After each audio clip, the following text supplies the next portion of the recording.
അപ്പോൾ കൂട്ടുകാരെ, ഇന്ന് ഞായറാഴ്ചയായിട്ട് രാവിലെ തന്നെ നല്ല വെയിലായിരുന്നു. കുട്ടികളെല്ലാവരും മുറ്റത്ത് കളിക്കാൻ വന്നു. നല്ല സന്തോഷമുള്ള ദിവസമാണ് ഇന്ന് എന്ന് ഓർത്തിരുന്നു. പക്ഷേ കള്ളൻ സൂര്യൻ പിന്നെയും പോയി മറഞ്ഞു. വലിയ മഴ തുടങ്ങാറായി.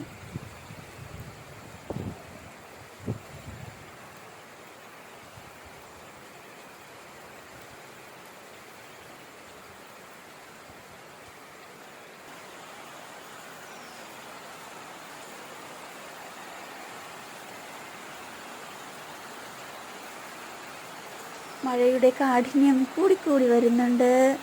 അപ്പോൾ ഇന്നും മഴ തന്നെ.